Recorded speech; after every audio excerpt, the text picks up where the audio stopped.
What's going on, scholars? It's your boy and Bird, MT and Petey, out here for another book talk.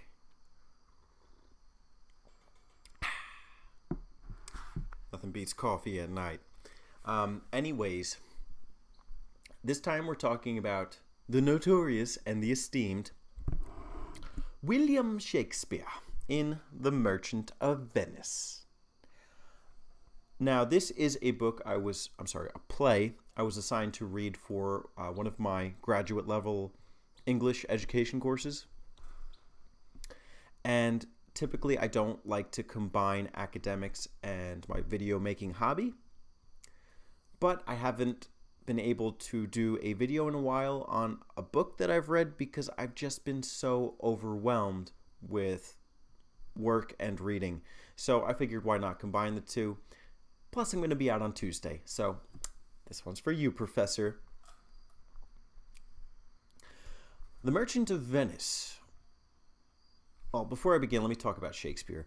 I do have some experience with Shakespeare. I remember in 6th grade, I put on a play as Romeo in Romeo and Juliet in front of my entire 6th grade class of 250 people. That was an experience, and I wouldn't trade it for the world. Although I didn't pursue theater, I think it did help me think about the theatrical kind of person I've become today. Flash forward to college, I took a Shakespeare and film course, and I read a couple plays, my favorite of which was King Lear. That to me was the quintessential tragedy, and I remember a line just standing out to me so much that I wrote it down on my Facebook page. It was, "Oh, woe is me that I am born unto this stage of fools," or something along those lines. And that's Lear, the king, saying that as he is walking with a fool. This play has similarities to King Lear in that it is focused on the tragedy of loss and losing all the estates and fortunes that one has, but I don't think it's quite as intense, which is not a bad thing. I think it does a nice job at blending the tragedy and comedy elements that the stage is made for. The way that's accomplished is essentially through a plea bargain, or a bargain in order to get one of the main characters to meet with his beloved. That's Bassanio, and he wants to meet the fair maiden of Belmont, whose name is Portia. And to do so, he has to rely on his friend Antonio, who is I guess he's the merchant here, although there is some discrepancy between him and Shylock, who I'll talk about in a moment. But essentially, Antonio goes and gets some money for him from Shylock, who is called the Jew, which I'll also get into in a moment. And the condition is that Antonio needs to pay back the amount that he borrows in time, or he gets his flesh cut open, and he has to pay with a pound of flesh. And it's not a normal proposition, and that's largely because of years of bad blood between Shylock and Antonio. Antonio considers himself, and he is considered by others, as an honest man and a nice merchant, while Shylock is accused of usury, which is high interest money lending. And I guess when you think of like stereotypes for Jews, that's one of the ones that would probably come up, is this kind of avarice or greediness. And almost confused the names. Antonio's too proud. He's too proud to just say, okay, 3,000 ducats. He has to throw insult to injury, which essentially bears out this footnote to the rest of the play, or the backdrop rather, that there's this plea that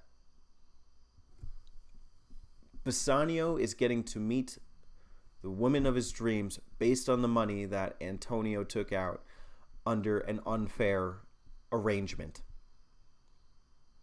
So one of the key themes or ideas that the play comments on is that of fortune. And when you think about fortune, you may think of it one or two ways, but I found three. And I find that it operates on every scale in this play.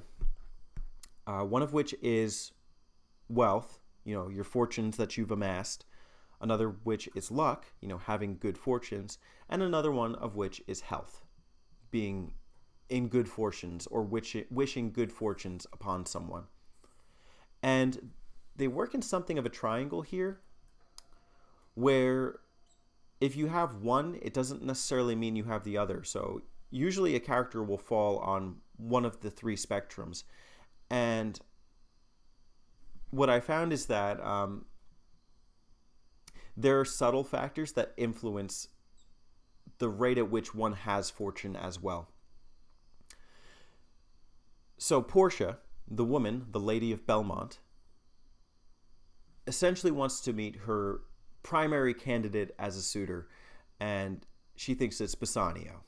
And she kind of pulls the strings to make sure that the persons who come before them don't exactly get a chance to become her fortunate betrothed or suitor, even though Bassanio is not wealthy himself. And it's interesting because that whole relationship depends upon the bargain between Antonio and the Jew. And even though it kind of works out, I may be spoiling some stuff here, I'm sorry. And it seems like halfway through the play, it could just end with happily ever after.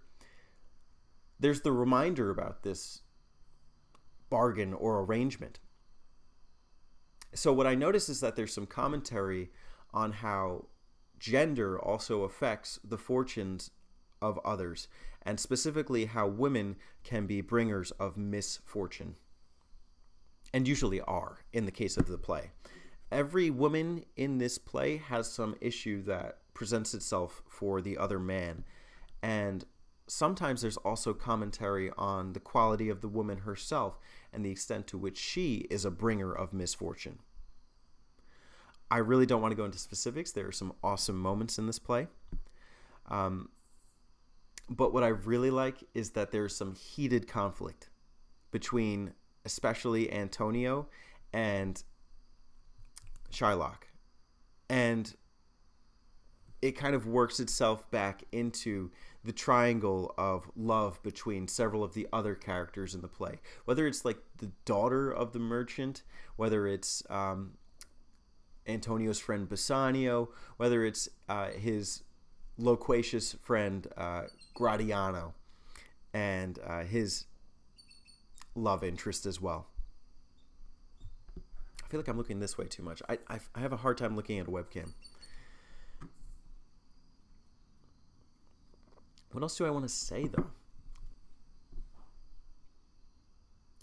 I guess what I'd like to say is I'd like to connect it back to the idea behind the course that I'm taking, which is Shakespeare and the Cities, and how Shakespeare is an authority on the role of the city in the individual's life. And this play is interesting. I think, how I said like Portia, the maiden of Belmont, was controlling the fortunes of others? She's also kind of navigating the roles of suitors from around the globe. And there's some interesting commentary there between her and her servant in Act 1, Scene 2.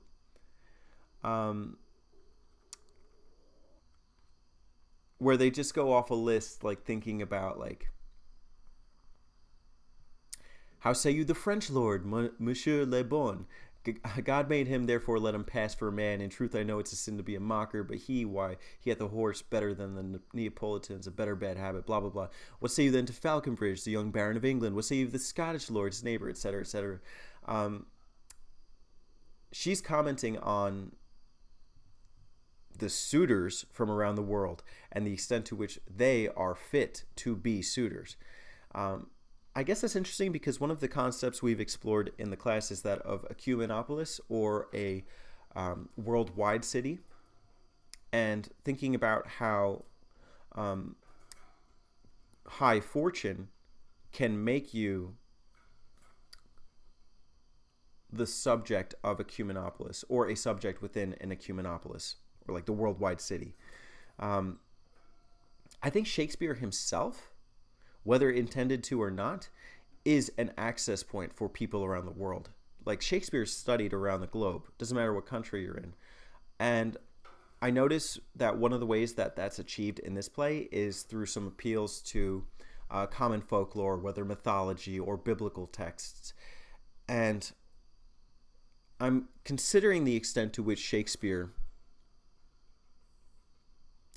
is a subject of an ecumenopolis today and maybe back in the day, and whether his aspirations were so high then. But I guess one of the interesting things to think about when reading this play is that of religious conflict, and whether this is a Jew-bashing text or not. Because there is no nice portrayal of the Jew here. Antonio constantly calls Shylock like a devil, a dog. He's like outraged with him, and he's portrayed to be like an honest man, a good man. And there's also some like commentary on race here as well. A prince of Morocco comes to become the suitor, and she makes a comment about his complexion, which is also like a jab, not just at his skin tone, but his personality. What I was reading in the introduction to this edition was that there's some popular lore previously that was iconicized, made iconic. I don't know if iconicized is a word. The Jew of Malta, and how several characters in this can be transformations of that. And so it's not to say like that this text is anti-Semitic in any sense, but just that this may be like a play on a play, and contextualizing it in the era at which it was produced. And I think like the setting's interesting too, thinking about Italy and, you know, conflicts during World War II, and the rise of the Axis powers. But I'd have to do a little more research on that to comment on it definitively. I think it's worth a read if you can overlook some of the heinous remarks that are made of the Jew, and even the heinous portrayal of Shylock, because he's shown to be like just like the lowest of low. And I think like that's one of the reasons I don't find this as intense a tragedy as King Lear, because the major tragedy is it happens with the Jew. But it's still a good tale and a good look at narrative and a good blending of genres. It's definitely not the least interesting Shakespeare I've read. And, you know, the reason I actually bought this second edition, I had this one first, was because this one actually has just script on the pages, which I found a lot more easy to follow than, I'll show you a page here, like these half pages of script and like half page of annotations. I was just getting too caught up. As for the language itself, I typically don't have a problem with Shakespeare, and maybe I attribute that to all of the Dragon Quest that I've played in my days. The dialogue in those games is written very similarly. I was just getting confused with the characters because like all of their names rhyme. It's like Antonio, Bassanio, Gratiano, Salanio, Salernio, and Shylock was kind of easy, but come on, Shakespeare, you could have been a little more thoughtful there. I'm sure there are Italians with names that don't rhyme with that, like Salvatore, like that would have been nice. But I don't fault you for that. It made me just that much more attentive when I was reading it. So I did enjoy The Merchant of Venice. It was a good read. And I think it's got some compelling characters in spite of some awful portrayals. That's it for the book talk. I hope you enjoyed. Let me know what you think, if this was too academic or not. I don't think it's a problem that it is. I just think I need to find that right balance. But that's book talk number 5. I didn't think I'd get to do another one anytime so soon. So thanks for watching. I'll look forward to the next book talk as long as you look forward to being there. So, cheers, ladies and gentlemen, and I will see you with some good reads. Peace.